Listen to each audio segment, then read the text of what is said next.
بسم اللہ الرحمن الرحیم۔ جمع الجمع کا دوسرا طریقہ جمع حرفی ہے۔ جو قاری یا راوی پہلے ہو اس کی قرأت یا روایت پڑھنا شروع کریں، جب اس لفظ پر پہنچیں جس میں قراء یا روات کا اختلاف ہے تو تمام قاریوں کے اختلاف کو ترتیب وار پورا کر کے پھر آگے بڑھیں۔ اسی طرح ہر لفظ کو جس میں اختلاف ہے پڑھتے جائیں اور ترتیب کا خیال رکھیں۔ ترتیب آپ کیسے یاد کریں گے؟ ایک نظر دیکھ لیں۔ یہ سب سے پہلے نافع مدنی ہیں، پھر مکی ہیں، پھر ابو عمرو بصری ہیں، پھر ابن عامر شامی ہیں، پھر عاصم ہیں، پھر امام حمزہ ہیں، پھر امام کسائی ہیں۔ اور اگر راویوں کے درمیان اختلاف ہو تو راوی کا نام لیا جاتا ہے۔ سب سے پہلے قالون کے لیے پڑھیں گے، اس کے بعد ورش کے لیے پڑھیں گے، پھر مکی کے لیے پڑھیں گے اگر ان کے راویوں کے درمیان اختلاف نہ ہو تو، اور اس کے بعد پھر ابو عمرو بصری کو پڑھیں گے۔ اگر ان کے راویوں کے درمیان اختلاف ہو تو دوری بصری کو پڑھیں گے، پھر سوسی کو پڑھیں گے، پھر اس کے بعد ابن عامر شامی کو پڑھیں گے۔ اور اگر ان کے راویوں کے درمیان اختلاف ہو تو پھر سب سے پہلے ہشام کو پڑھیں گے، پھر ابن ذکوان کو پڑھیں گے، پھر عاصم کو پڑھیں گے اگر ان کے راویوں کے درمیان اختلاف نہ ہو تو، اور اگر راویوں کے درمیان اختلاف ہو تو پہلے شعبہ کو پڑھیں گے، پھر حفص کو پڑھیں گے۔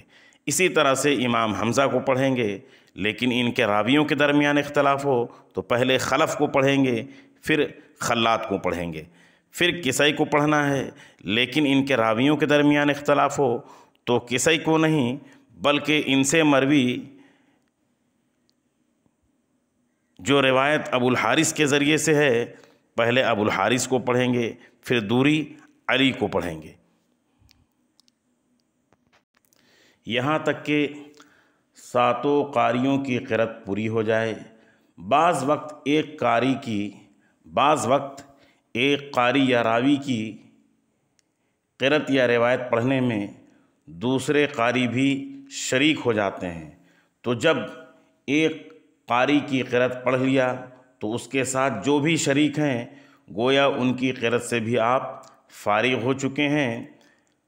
ان کے بعد جو قاری ترتیب میں ہیں ان کی قرأت پڑھیں، اور بعض وقت کسی لفظ کا اختلاف دوسرے لفظ سے ملانے سے پیدا ہوتا ہے، تو ایسے لفظوں کو اس موقع پر ملا کر پڑھنا ضروری ہے، جیسے مد منفصل وغیرہ۔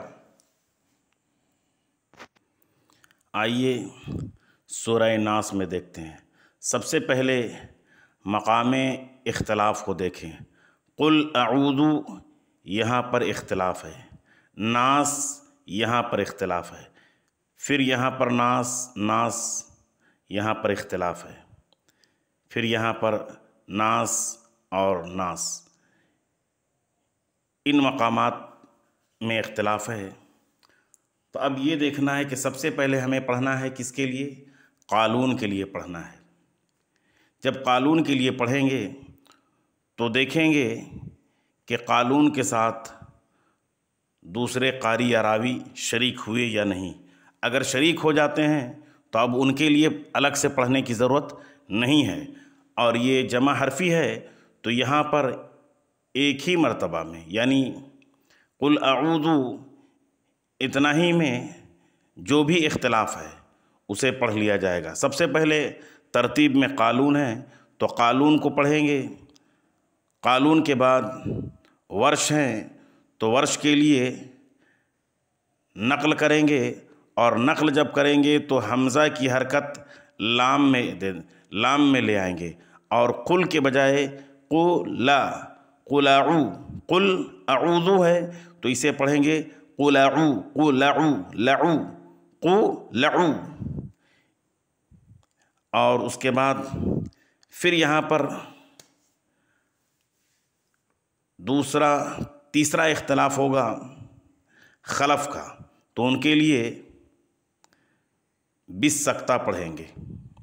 پہلی وجہ میں قالون میں پہلی وجہ جو خلف کی تھی وہ قالون کی روایت میں شامل ہو گئے تھے، پھر ان کے لیے الگ سے دوسری وجہ بالسکتہ پڑھیں گے۔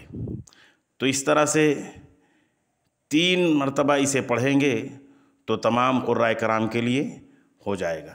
اسی طرح آگے بڑھیں گے، الناس کہیں گے تو دوری بصری کے علاوہ تمام قرائے کرام قالون کی روایت میں شریک ہو جائیں گے، پھر دوری بصری الگ ہو جائیں گے تو ان کے لیے پھر الگ سے ناس کو پڑھیں گے۔ سماعت کریں تو بات سمجھ میں آئے گی۔ اعوذ باللہ من الشیطان الرجیم، بسم اللہ الرحمن الرحیم، قل اعوذ برب الناس ملک الناس الہ الناس۔ قل یہ مبدا ہے اور ناس موقف ہے۔ یہ ہم نے آپ کو جمع وقفی کے بارے میں بتایا، لیکن آج تو ہمیں جمع وقفی پڑھنا نہیں ہے بلکہ سارا اختلاف یہیں پر کرنا ہے، سارا اختلاف کو یہیں پر مکمل پڑھنا ہے۔ اس لیے ہم برب الناس کی طرف ابھی نہیں بڑھیں گے، بلکہ یہاں پر ہم پڑھیں گے قل اعوذ برب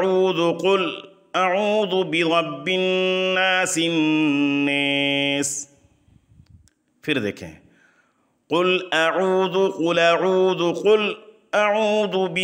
الناس الناس ملک الناس الناس الہ الناس الناس من شر الوسواس الخناس۔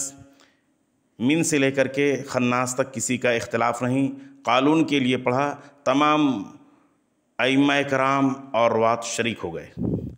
الذی یوسوس فی صدور الناس الناس من الجنۃ والناس الناس۔ یہ جمع حرفی پڑھنے کا طریقہ ہے۔ قل اعوذ برب الناس الناس ملک الناس الناس الہ الناس الناس من شر الوسواس الخناس الذي يوسوس في صدور الناس الناس من الجنة والناس الناس۔ صدق اللہ العلی العظیم۔ انشاءاللہ العزیز اسی طرح سے جمع وقفی، جمع حرفی اور جمع عطفی میں ان چھوٹی چھوٹی صورتوں کو پڑھ کر کے آپ کو بتایا جائے گا۔ آپ آہستہ آہستہ انشاءاللہ العزیز جمع وقفی، جمع حرفی اور جمع عطفی میں پڑھنا سیکھ جائیں گے۔ تیاری کی ترکیب کیا ہے انشاءاللہ العزیز اگلے سبق میں بتایا جائے گا۔